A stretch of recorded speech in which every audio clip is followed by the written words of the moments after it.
Hi, I'm Jody Salter, past president of Columbia Design League. I'm so excited to be here with you and to welcome in the new acquisition to the museum with the Eileen Gray chair. Catherine Walworth, who is just an absolute dynamo curator, and I started talking about this in January. I told her before I left as president of Design League, I wanted to make sure that we had a lasting legacy, something that the Design League could say, we brought this to the museum. And I gave her carte blanche, but I just told her I wanted it to be cool. She had no problem taking care of that, and she worked really hard, and we talked back and forth over and over again. And then when the auction came and she actually was able to secure this incredible chair, we were ecstatic. The Columbia Design League exists to educate the community about design and to let you guys know that design is in absolutely everything we touch. And so to be able to have this acquisition and to increase the design collection in the museum means the world to Columbia Design League, and we want you to enjoy this with us. So now, have a seat and please join me in welcoming Catherine Walworth, curator of the museum, and Adrienne Monteiro, founding member of Columbia Design League.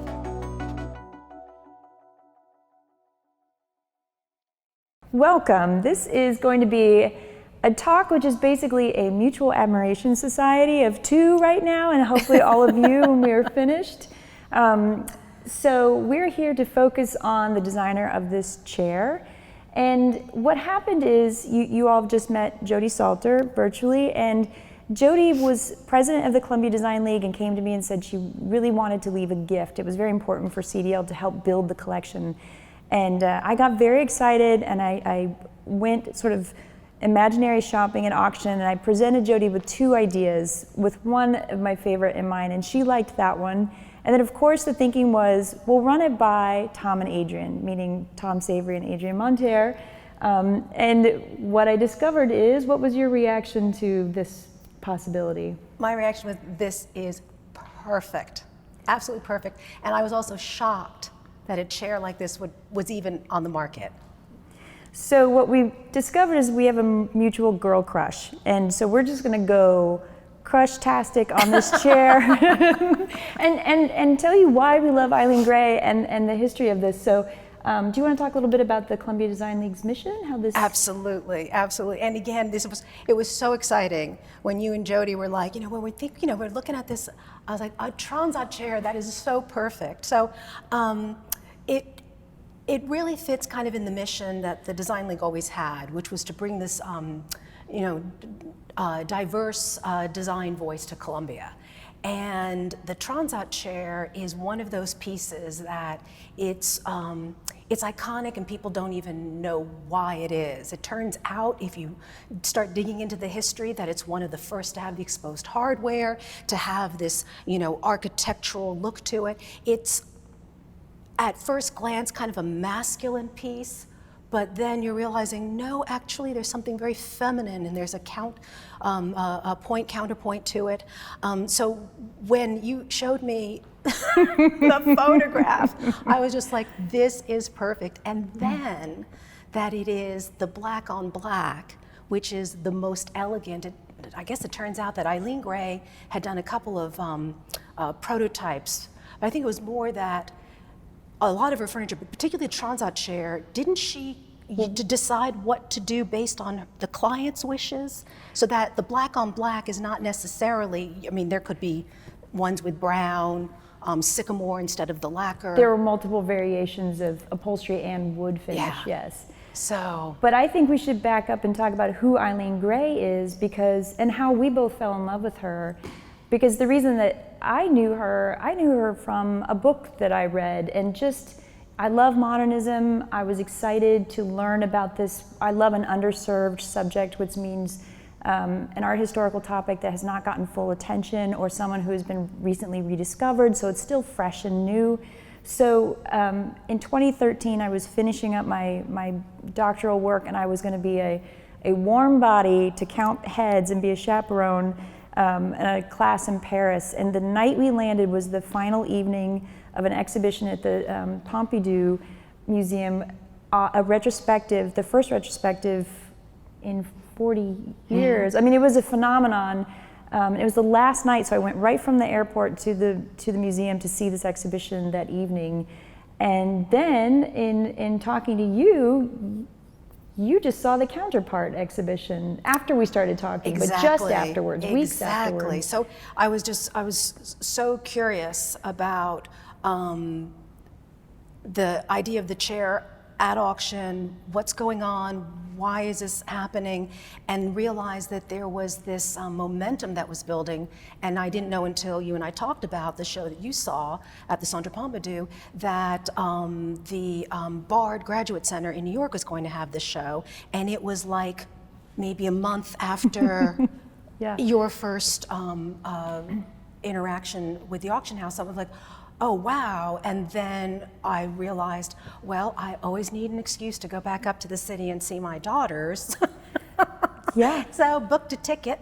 Also got in a little side show to see, remembering Ruth Negga in Hamlet. So I did that the night before, and then the show at Bard opened that Saturday morning. It was supposed to run through the summer, I think, in which case you would have had an opportunity to maybe go up. But then, of course, when COVID hit, I think the gallery closed just about 4 weeks after we saw it, maybe fewer. So that was really fortuitous to see that was there. Very quick moment of, because we purchased this chair in January and got very lucky to have won it at auction, and then you went in February, I think. And then, and what I can tell you is this explains how rare it is to see her work. There hadn't been an exhibition of Eileen Gray in New York City in 40 years, because in 1980, the Museum of Modern Art did an exhibition of her. And in 1980, what were you doing? In 1980, I was in architecture school. And then I discovered her about a few years later. A schoolmate we had a professor in the undergraduate program that I never had the fortune of having, but she was the designer for the Lever House, which gives the credit is given to the famous male architect that was at that firm at the time, and not to her.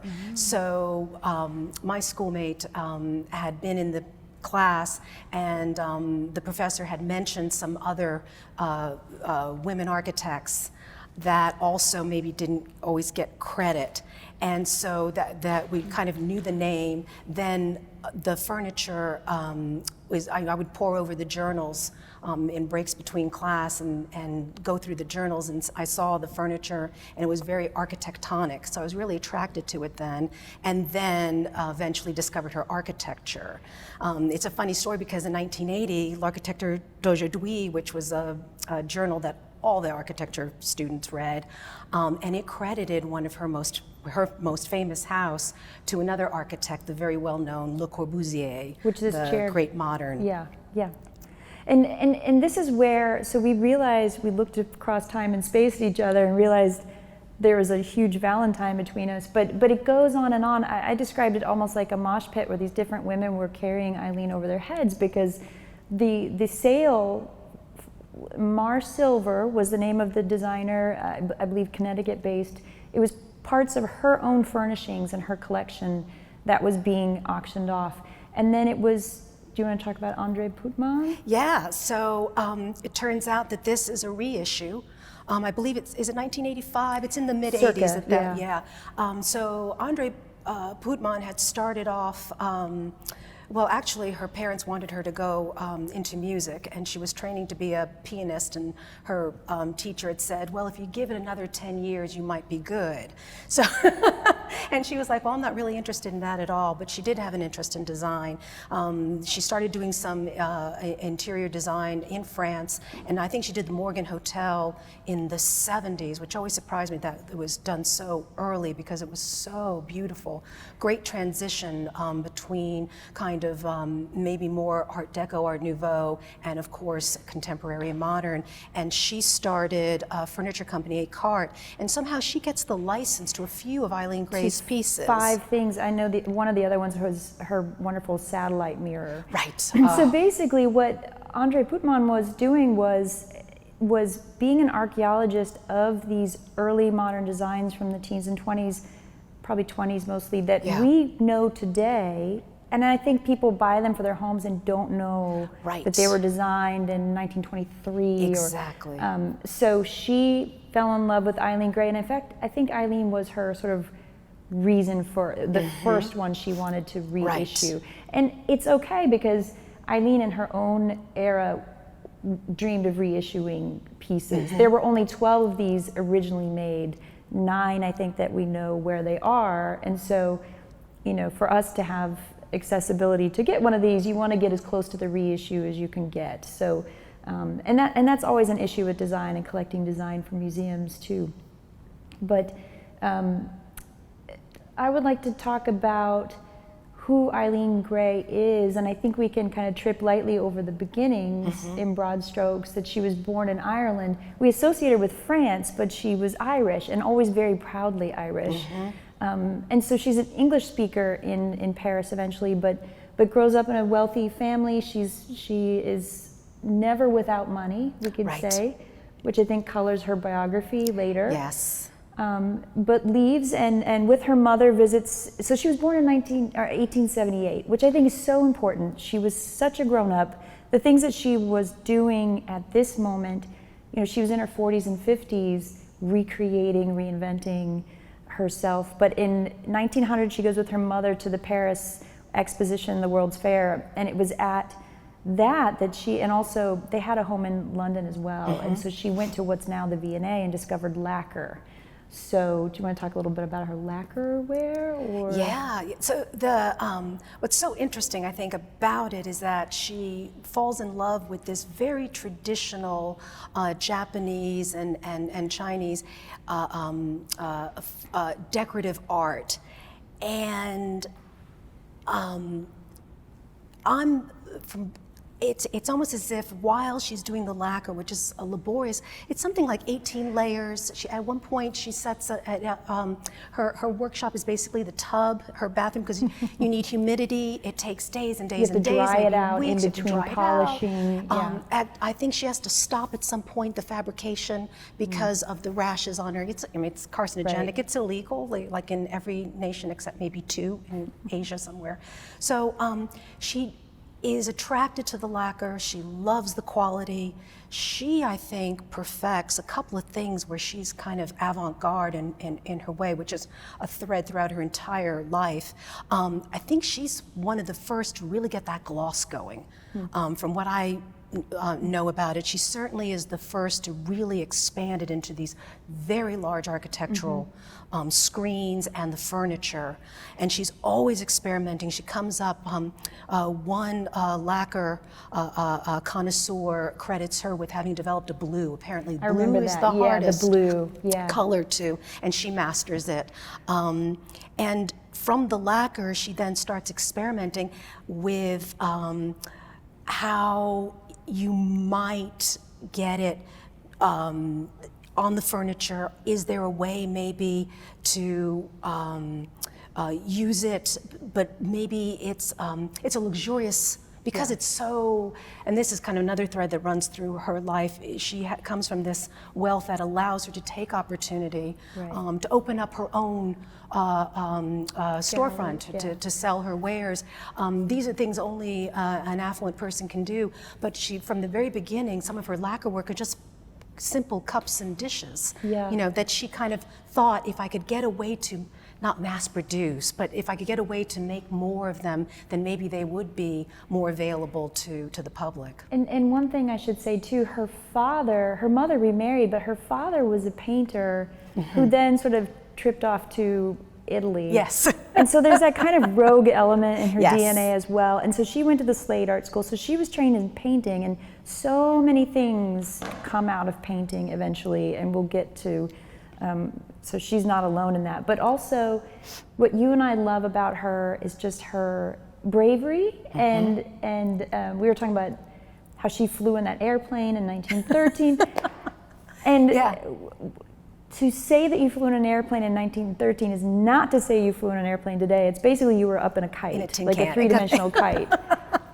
Which is that could blow up at any second. Yes. Exactly. And then you were saying that she was one of the first she's one of women the to have... first people, but definitely one of the first women in France to get a driver's license in Paris. I believe she drives her own car as an ambulance during World War I. So she's just, I mean, she's fearless. She is always finding ways that she can use her means, her financial resources to just push the envelope, to help others.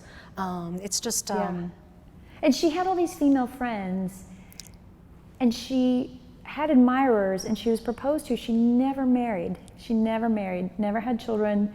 She just had projects and houses that she would then take up and transform. So the lacquer really persists through the first couple of decades into the 20s for her. And Seizu Sugawara, she eventually set up a studio for him. I mean, they were producing together. She was experimenting with a different teacher first, a British man, but then that was her sort of master, and they became, I'd say, collaborators on those beautiful screens and furniture. So the first wave of what she's doing is very much of the time in terms of Art Deco, what would be Art Deco. So leading up to that, it's like the symbolist era too. And I want to touch upon the Ballet Russe because, you know, that was a small crowd in Paris at the time of artists. And one of the things everybody had to do was go see the Ballet Russe starting in the teens. And it changed everything for everyone. In the first few years of that, the Russians really thought that they had to play into their own exoticism. So they were, but also not even just their exoticism, other people's exoticism. So there's all these sort of Middle Eastern, you know, lots of veils and lots of cultural appropriation in those days. A lot of harem pants involved, but also a burst of color that washed over Paris. Suddenly you went from these mauves and pinks and muted colors of the Victorian era, and you get all these bright, beautiful colors. And so she's also, but she truly loves, she was appropriating, but we were talking about this, she recuperated after tuberculosis in 1905 in Africa, where she learned the traditional rug weaving techniques. And then she and her friend bought some looms and created this. So lacquer and rugs really were her first.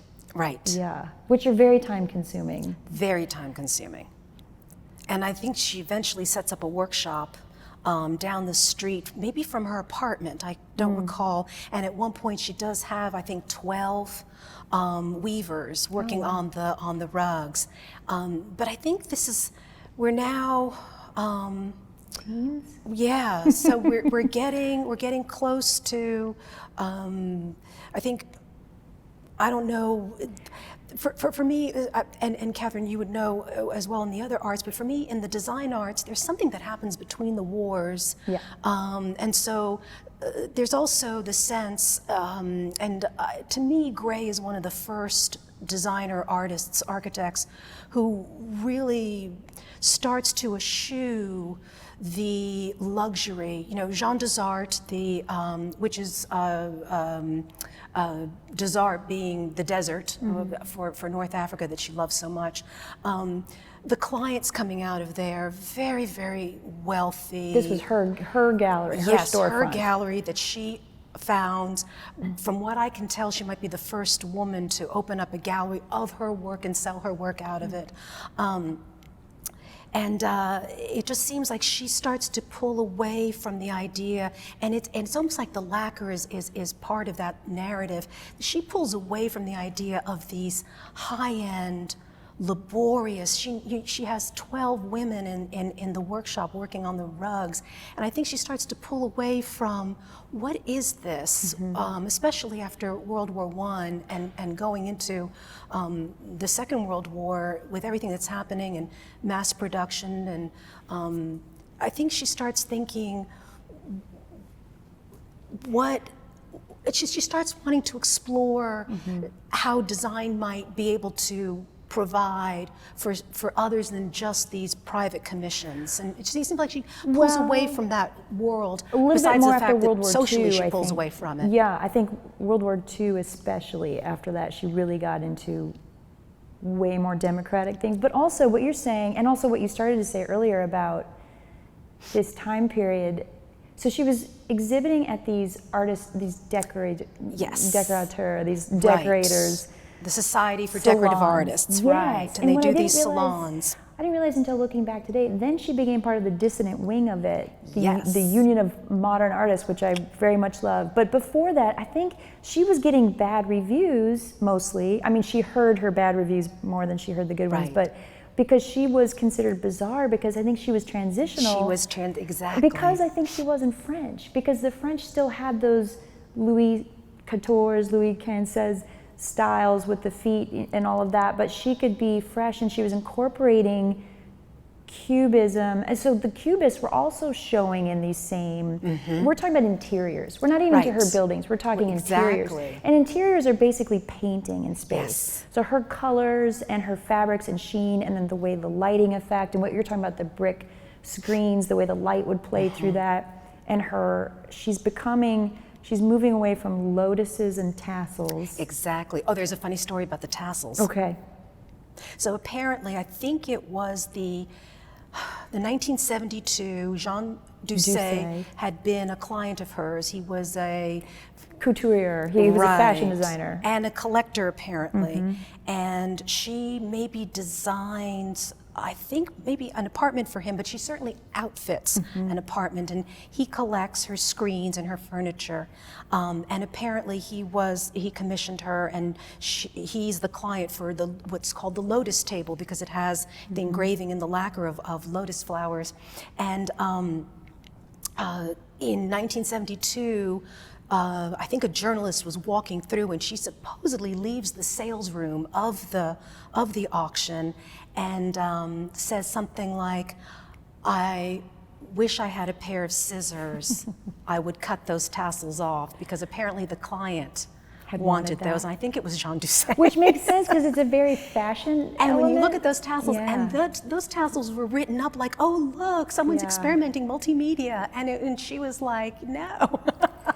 I would have cut those off if I was. Part of me wants to hop into that moment, and then part of me wants to remember for folks that it's that 1972 sale of Jacques Doucet's furnishings that really relaunched her name, because there was a screen in particular that went for a large amount of money, and Yes. everyone said, "Who's this?"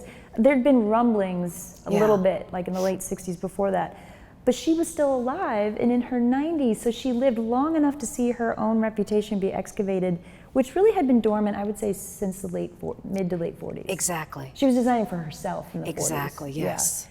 So that's a long time. That is a long time. But then going back to those interiors, because that's her scaling up, and then going from certain pieces, individual pieces, to an entire space, right? Like Madame Lévy's apartment, yes. which that pirogue, beautiful, I mean, again, it's another appropriated form, but that canoe bed, she had said that it was Ida Rubinstein, she was not a dancer, she couldn't dance, so she posed, but she was very famously in the early Ballet Russe and laid on a bed like that, and that kind of inspired her to make that as well. So some of her designs would get photographed because they had famous clients. Right. But she didn't always get credit in images. Even from the beginning, it seems like there's not.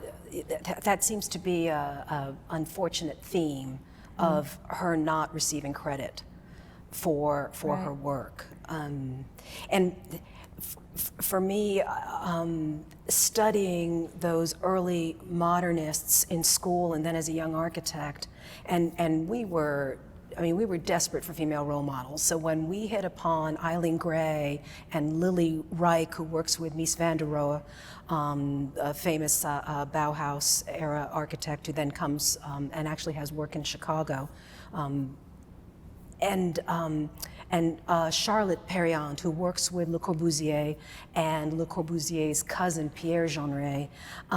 These women, they get the credit, but it's always at the end. So it's a certain house or interiors or project is done, or furniture, a chair, and you'll see the credit, Mies van der Rohe and Lily Reich. You'll see Pierre Jeanneret and Charlotte Perriand, but you don't ever see Eileen Gray. And when we do, sometimes in those early catalogs and and magazines and journals of the time, it is often miscredited to someone else, usually one of the more gregarious male counterparts in her social circle. And it would be a whole other topic for us to sit and talk about women in architecture in general, even today. I mean, just yes. So bookmark that, and then yes. I mean, I can't. I would love to even just talk to you about your experience with that. So, but and then we were talking a little bit of, again, that transitional moment, some things that were being written in 1918 and the early 20s, where architects are acknowledging the lessons from Cubism, which is this love of geometry, space saving, and it turns into purism, which leans into functionalism. Right. And so everything at Jean Désert, which she opens in 1922 officially, it took a year to prepare it, that's a liminal moment for her until about 1926 when she starts the house, I think. Right. Yeah, and it's fascinating.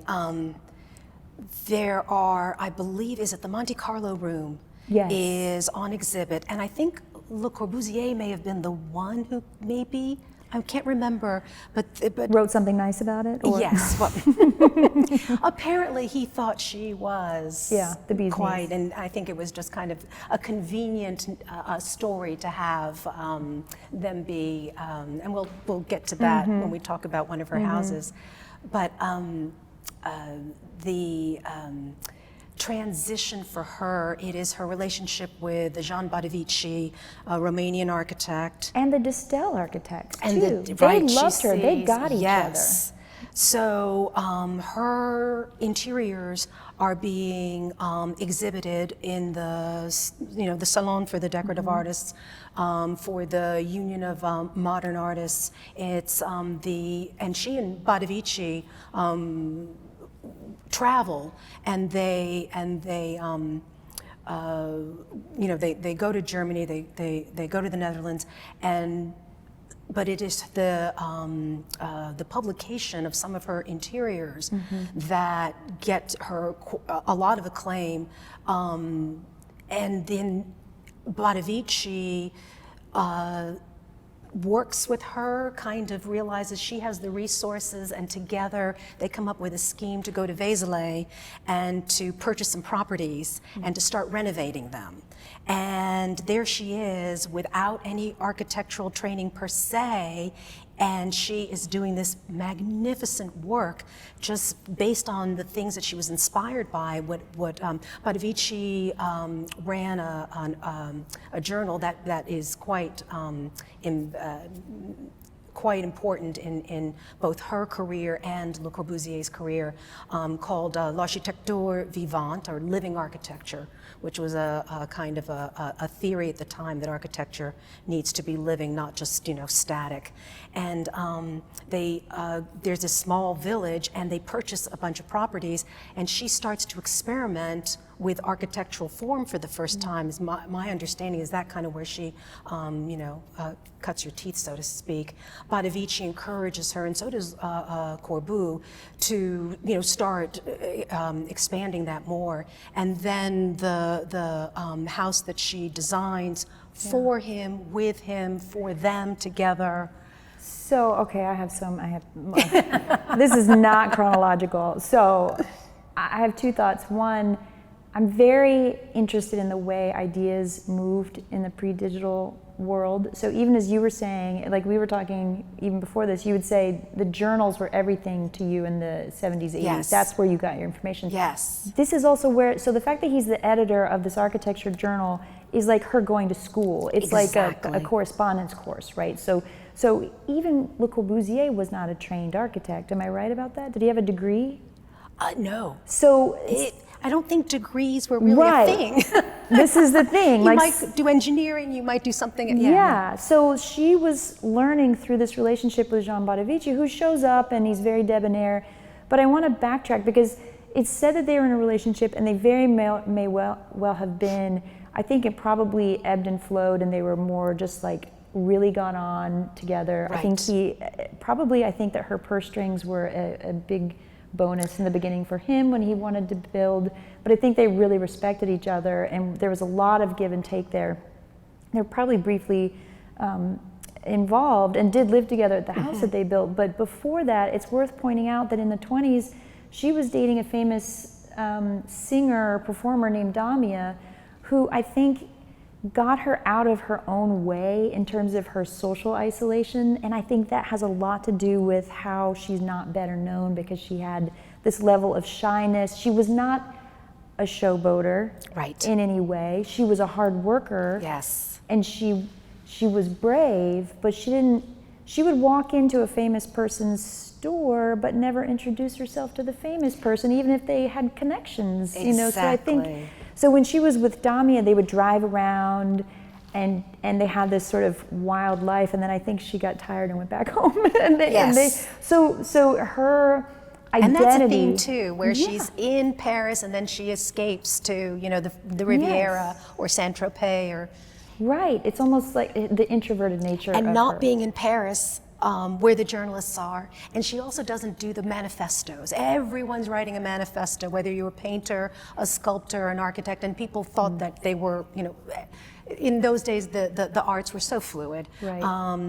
There was the theory, the philosophy, and whether it was constructivism or cubism or, you know, purism or symbolism, it just bled through. And so the famous architects of the time all dabbled in painting or whatever, some more successfully than others. But almost all of the names that we know, it's because they were writing these manifestos. That's very of course, true. this was the era of manifestos, as you know so well, Catherine. Or starting journal, absolutely. And then promoting each other very conscientiously. Yes. And she doesn't benefit from that, except for the one issue of L'Architecture Vivante that Bonavici does just on the house. Well, that's good. And then it does seem like that catapults her yet again, and certainly for a spell of, you know, maybe 5, 7, 8 years, there is all of a sudden architecture students from, you know, but not students, but you know, that come and start knocking on her door to learn from her, which is kind of nice. Later, later. Yes, okay, yes. I think she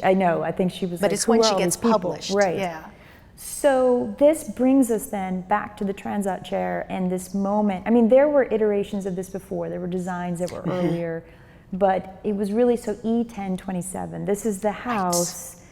Imagine this chair going into a dollhouse. The whole thing together is E1027. So this is the house you were saying was originally attributed to Le Corbusier, in part because he painted all over the walls. But do you want to talk about because this is another thing where there's not a lot of black and white facts known about E1027 and her contribution, but what are your thoughts on it? So there's more and more research being done. It seems like it's every day, but in the last 10 years or so, there have been quite a few architectural historians that have picked up on some things that were written around the time of the auctions, and then the Yves Saint Laurent auction is another one that kicks off because he had a few of her pieces.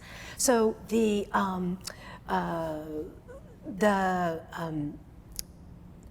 house is started, I think, right around the time where they leave Vézelay, she and Bonavici working on that, and it's 1926 or so, and it is perched. Yes, and it is I think what happens is she visits, the story is that she designs it for him because he was a big entertainer and they were already kind of summering on the French Riviera in Cap Martin. A lot of affluent people did that in the day. You had your, you know, French Riviera, southern France home. She stumbles upon the site.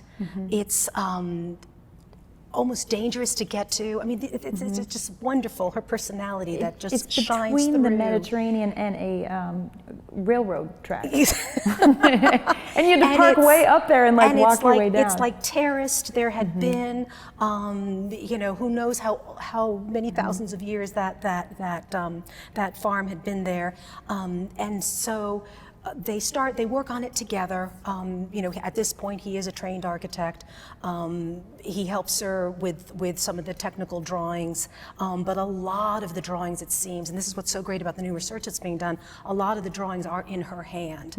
So she, at some point, is teaching herself how to do this. They're working together. They're coming up with all sorts of innovative and inventing things. The concertina windows that are floor to ceiling, and they're actually doors. They just accordion open and close. Bonavici gets a patent for it a few years later in the 30s, I think, for it. Should we pan out on it first? Sure, Because yeah. it feels like a ship. Yes. So it's on the Mediterranean, but she perches it in such a way to catch the light. And this is another thing she had absorbed with the theater and afterwards, was how does light function? Yeah. And how do you live in a space with light? And what time of day do you want that light? So it's actually not straight on the coast. It's slightly askew. It's at an angle. Yeah. It is buried into the rock. I think it's a very, very rocky terrain. Apparently you take your life into your hands, and I cannot wait to visit it because it's just been restored a few years ago. You take your life into your hands to get onto the site. She lives on the site the entire time. I think she kind of camps out there to try and get a feel for the site. This is all, you know, some architects are doing this, but not many. It's just wonderful because I imagine that happened in ancient times. It hadn't happened in a while. And she orients the house to capture views and breeze and light. She does the layering of the terraces. She picks up on the natural terraces that were there for the farm. And she then puts in some terraces. Roof plane are very evocative of the white flat-roofed houses you would have seen in northern Africa, and the roof planes kind of go out. There's a gorgeous glass little penthouse that is just, you know, curved and just this beautiful glass and steel. So apparently that was a Bonavici feature. Yes. Based on Russian constructivism. So that, yes. I'll give him that. Yeah, That's a we good do move. have to give him the little That's glass a good penthouse. move. But I think most of it was her. Yeah. Because he was so busy with his journalism, she would just Right. kind of show him what she'd done and then he'd tweak it, right? Yeah. But did he suggest the pilotis? Is it on? Yeah, and that would have come from, Le Corbusier had published maybe 3-4 years prior his seminal work towards a new architecture, and he lists, you know, 5 elements that every a building should have, and the pilotis come from that, the idea of lifting up the first floor onto these narrow little steel posts, columns, and then the idea of the long windows to capture views and the open plan. And what I love about Gray is that she takes on, she is such a great student, but she's always tweaking it to her own sensibility. Rather than mass production. Exactly. Yeah. So in some ways, and you can see why it was misattributed to Le Corbusier as late as 1980, because it has so many of his elements, but it's so obviously not when you're like thinking about it and as you pour through the photographs of, as you can tell, I have a lot. The open plan, it's open plan, but not really. She puts these furniture pieces. Is it furniture? Is it a wall? Is it a cabinet? What is it? Some of them are movable, some of them aren't. Always all these swinging things, like almost like robots. And like, it reminds me of the Olmsted's treatment of Central Park, where there's no straight shot view, that you're always being enticed to go around the corner. So all these elements, I mean, for me, everything comes together in E1027. The furniture that she builds for it, the Transat chair being one of them. Well, and this is where I wanted to pan out and then pan back into what you're saying. You just returned to that idea of the furniture that moved almost like toys. There was also a sense of humor. And the reason she had to do all these space-saving things with tables that became double in size is because it wasn't a very large house. And it was, you know, so space saving. And this gets into the Russian constructivists too, sort of worker housing, you know, how do you make things double? And she said it's usually just the two of us, so we'll have a small table, and then if people come over, we'll flip it open. And I love that she used cork a lot. Yes. And so cork for the top of tables would be soundless, so that you could just hear the ocean or the sea while you were having your breakfast. Or you have a new version of her famous table, which goes very well with this chair, where it trombones up, Right. so you can have breakfast in bed. Yep. Or things would swing around, but also the furniture you're saying divided the rooms Right. itself, and there were jokes. Oh my God, there were jokes. Oh, she's so funny. Stenciled all Yes. over the place. What's the one in the entry? Enter quietly, do not laugh. Yeah. And then everything, and I guess I read somewhere that someone thought that it was the stencils, which were very popular in the day. We called them Corbeau stencils when I was in school. The little letters, everything. So cupboard, bidet. Now, true, her bidet is so modern looking, so contemporary, you wouldn't know that that's what the bidet is. But it's just that sense of humor. That is so Irish. And it's so funny to see it on this, That's a very good very point. proper. And you were saying too that this is not, as I think Corbeau had said, a machine for living. Yes. It was the shell of a it was meant to accommodate the living part, not the machine part, the living part. Yes. So this chair too, because the headrest eases back, it's meant to feel, and the accordion terrace windows, you could slide this from the living room right out onto the terrace by according those, and you feel like you're on the ship of a beautiful steamer. Exactly. And it's meant for leisure, but it still has that grid. Yeah. And we talked so much about lacquer, I should say, that level of lacquer is not done anymore because it was so time consuming. So this resembles her lacquer period, but this would be a modern version of it. It's kind of an enamel. But, and this is also kind of knockdown furniture. In that sense, she was thinking mass production.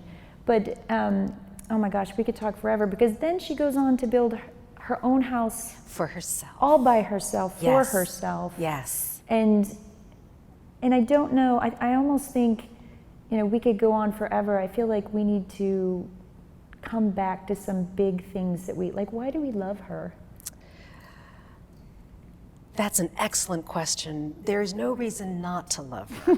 That's an excellent answer. It doesn't matter if your interest, anything, any pursuit in life that you might have, there's a quote or a story about Eileen Gray that will just calm your soul. She designed for herself, like we were talking about earlier, the Transat chair.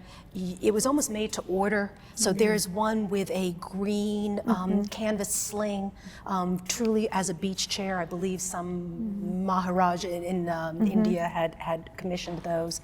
The idea that she designed each piece of her furniture for someone she loved, even if those pieces were for herself or maybe for someone that she hadn't yet met. Everything, it's that love, it's designing, whether it's her objects, her furniture, her architecture, it is all for the inner life, the calm, the serenity, and that luxury is just as much an intimate, personal, accessible thing as it might be something that's out of reach. She wanted to bring a sense of luxury to common everyday objects and so that anyone would be able to enjoy them. I think that is her gift to modernism, is making that intimate personal connection. And I love her just as a person, because I really admire her choices. Like you're saying, it's almost like her life was it was a smorgasbord of choices for herself, including setting limits on things, opening doors or not opening doors, and choices she made. And, the reason why she did what she did was never for fame. And she never stopped working. So even those decades when she was anonymous, she was still working, drawing, literally in her 90s, scrambling over fences to look at some of these buildings.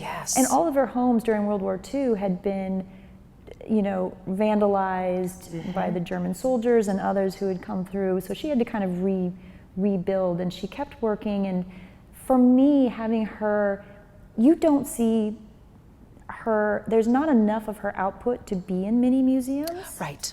So Yeah. for me, the opportunity to even just show her design and introduce her to young women, and men, but she's such a role model, as she was for you, a role model. Her life is an adventure story, and everything makes sense in it. Yes. Everything makes sense in it, and you just want to smile over all of it. But it is the humor and her making good choices, I think, and she never gave herself up too much. People took her identity, but she didn't necessarily give it up willingly. And it's interesting because in the 70s, her work was being rediscovered and put in San Francisco in a women's museum, a small women's museum, and boy, she did not like that. She did not like that because she had fought so hard to be a woman in a man's world for so long that she thought, well, this is a merit-based, why would you, it's a building for all people. So it's so interesting to put her into our conversations today about, interdisciplinary studies, about intersectionality of people. She fits all those things. Yeah. She embodies that transition from the late 19th century to all the way up to 1976 on Studio Halloween. 54, right up to Studio. She dies on Halloween. She did die on Halloween, yes.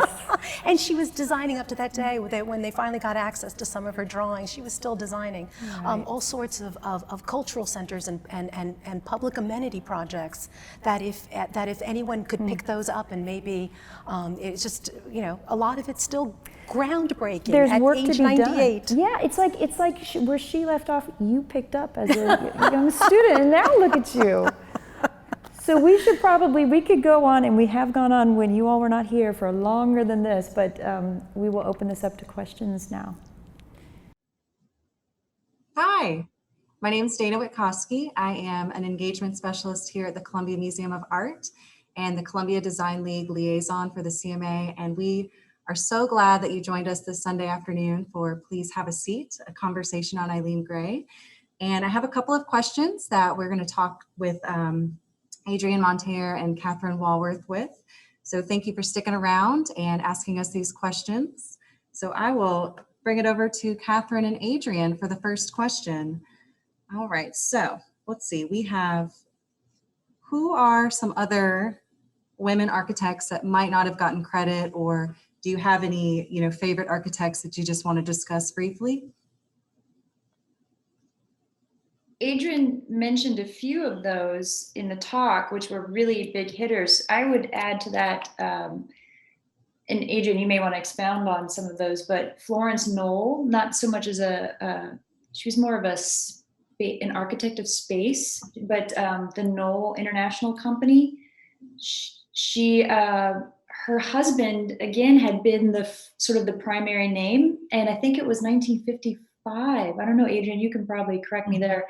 He was killed in a car accident, and so she took over the company. And, we have pieces in the collection that I love, including in the design gallery, where Harry Bertoya's great chairs, those really beautiful sculptural, brightly colored chairs, she commissioned those from him for Knoll International. So that's somebody that I would love to focus on next. But Adrienne, who else would you point to? Well, besides, we did talk about Lily Reich, who worked with Mies van der Rohe in Germany. She was actually the third director of the Bauhaus. So she had quite a significant impact on architecture and design. Her background was actually industrial textiles, which I think is always so interesting when you think about what was going on, around World War I, World War II, with the, before World War II, with architecture and architects not necessarily studying architecture in school. Obviously there is the famous Beaux-Arts, but not really, degree programs like we have today. And then, of course, Charlotte Perriand, who worked with Le Corbusier and his cousin. She started off as an interior designer, furniture designer. Wu apparently, she went after she kind of was working for a while or maybe finished school, art school or whatever. She goes to him for a job and he says something like, something, I don't know, it's some derogatory comment about, not needing someone who could only design furniture. Of course, she showed him because I think it was in the 70s or 80s, she does that beautiful Swiss Alps great kind of, I think maybe it was the 60s, that is very, well, it's avant-garde and it's just, I mean, it's like award-winning and it was on the cover of a lot of journals. And then, there are some, women even, coming up to today that, that have had a big impact. It seems like it's a lot easier now, maybe, since maybe the 1980s or so, 1990s. And there are women that have their own firms and they're getting a lot of work. But some of my personal favorites really are some of those early modern women architects. It's just a great era. There's one thing, just speaking about this in general, more women went to college in the 20s than went to college in the 50s in America, for example. I actually think there's something very special about the 1920s where women did have an opportunity to break in. And, Russian constructivism is sort of my pet project. And there it was way more equitable. But there is something about her coming up in the 20s. It's still she's a rarity, but it also makes sense in a way that she could do it on her own. Whereas, for example, Florence Knoll in the 50s inherited it from her husband rather than coming up herself, for example. Same with Ray Eames, it was Ray and Charles. I was going to say, yes. Yeah, and everyone thinks that Ray is a man and is probably her brother, and she's still, people are actively, I had to do this, have to actively put her name on labels yes. where she was not credited before. Exactly. Cool. Well, that's a really good segue. So we got a question about, if you want to elaborate on it, but on Corbusier's bullying of Eileen Gray, maybe their relationship.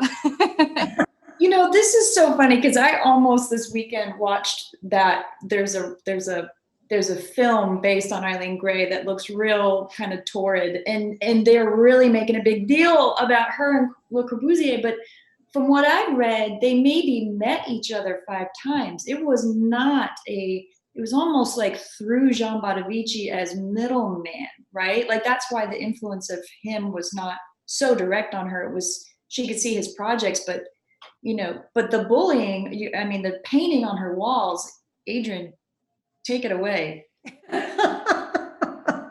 Well, that's another great thing. The foundation that has taken over the restoration of E1027 in the French Riviera has done some archival work.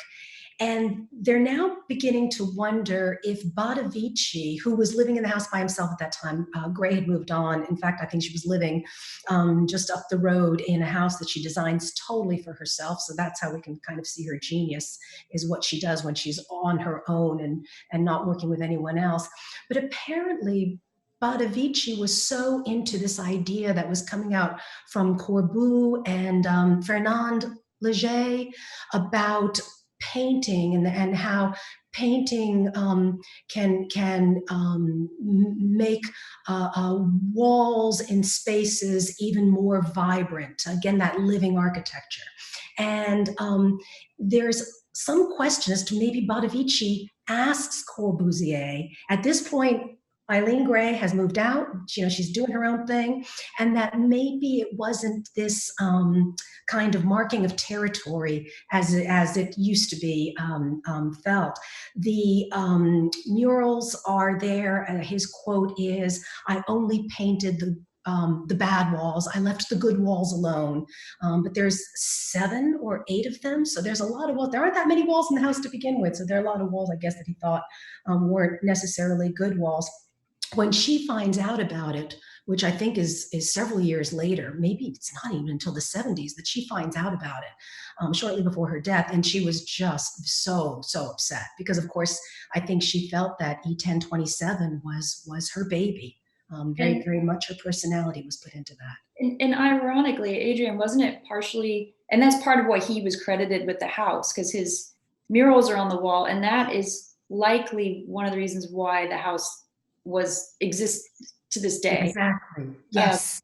But we should say, and of course he had to like paint him in the nude or without a shirt on or something, just to be really gross about it. But other things that we didn't touch on about that house that I think are really special is the fact that she had an outdoor kitchen, that she had a movie screening wall, that idea of having fun in the space and being outside, inside too. I had wanted to comment on those before, but yeah. And then didn't Le Corbusier actually die in 1965 while swimming in front of the house? Yes, so he builds his little cabin. Le Cabanon is like right behind it, right behind her property. He apparently just loved going to E1027 and, just wanted it for his own. At one point, he builds this cabin behind it, and the cabin is written up a lot. It got much more press and critical acclaim than her house. But he used to cut through her yard to go to the sea every morning. So apparently, he loved to take his daily swim every morning before starting his day, and it was on one of those mornings. But I don't believe that even Bonavici was in the house at that point. So I think Corbu is living in that area by himself when he does, take his last swim. All right. So we got another question about if y'all have any thoughts on Eileen's designs for her tubular houses. So I must confess that I wasn't that aware of some of the later work that she put in her sketchbooks. It was kind of experimental. And I knew that she did a lot of sketching, and she drew up quite a few plans. There's a cultural center. In fact, I think Le Corbusier helps her get that cultural center exhibited. But the tubular house, I think, is a prototype that and I had no idea until I saw the show at the Bard Graduate Center in February, that she designed those with Bonavici. So I thought that was very interesting because it's part of her experimentation later on. And I thought it was very interesting that tubular house specifically it was supposed to be a prototype. And, at that point we already had, Buckminster Fuller. There were a lot of futurists building at that point, or designing at the very least. And so the tubular house is part of that. I think the idea of it being somewhat mobile, very quick to assemble, and again, starting to get more towards that more accessible to the public. Her designs that she wanted to start designing for just not affluent clients. Mm-hmm. All right, so it looks like we have time for just a few more questions. This one's from me. I'm just curious, why do you think she never got married? I'll take that one on because I made a big deal of it before, partially because I never got married. And I think that that's, still kind of a rarity. And so I notice it. And, she had been proposed to by Aleister Crowley, who I said that name to a woman I love who studies modernist British literature. And she was like, what? Because he's a real character. But, I think she just wasn't, one of the things that I'm really interested in looking at her from today's lens is actually, she's fluid in her relationships. She's also very private about them. I think she burned a lot of letters. That's why we still don't quite know what was going on with Bonavici. But I feel as though she left herself open in life in general for whatever came her way. And the fact of the matter, I'm just thinking about it now, but the fact that she did have her own independent means is a really big deal, because most women would have to get married just to have funds coming in, so I don't know. Adrian, do you have any other thoughts why she wouldn't have? No, I think you, nailed it. She was open to experience. She was not necessarily the most gregarious person in the room. She was attracted to kind of bigger personalities. Bonavici was a big personality. Damia was a huge personality. I mean, she is attracted to and falls in love with just these big outsized personalities. To some extent, they're pivotal in her life because they push her to fulfill her creativity, to continue to explore and to try new things. I think it's Damia perhaps that she gets inspired to cut her hair short. Maybe that's later or earlier actually, but the whole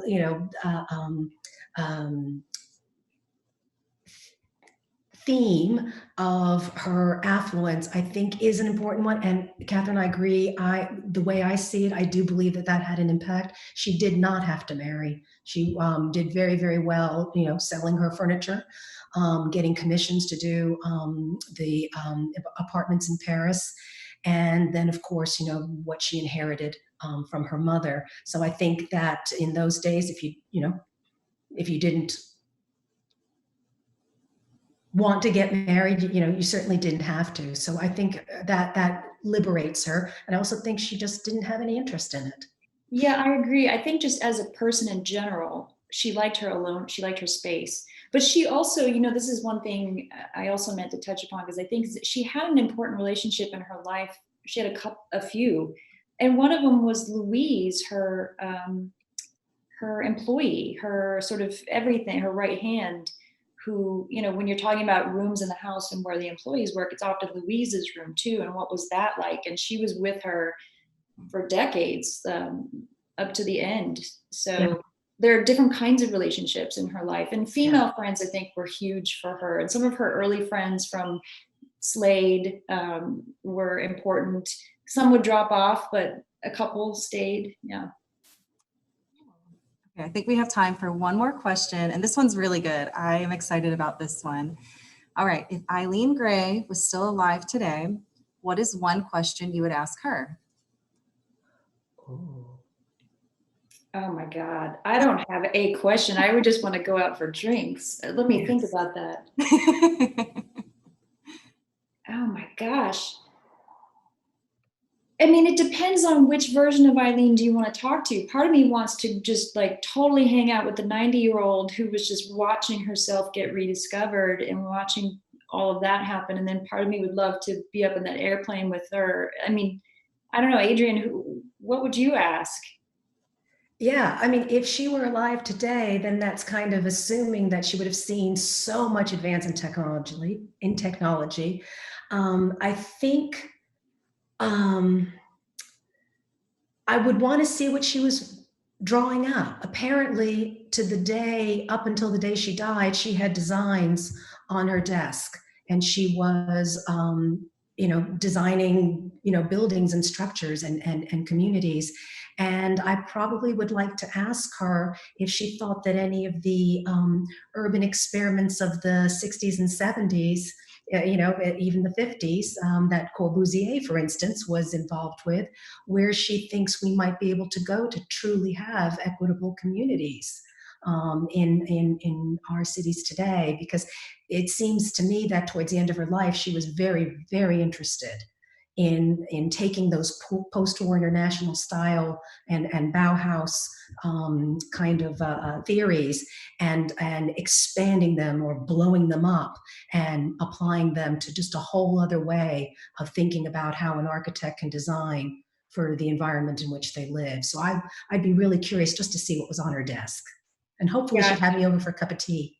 Yeah, I think tea would run into drinks, would run into weekends at the beach. Yeah, it would be great.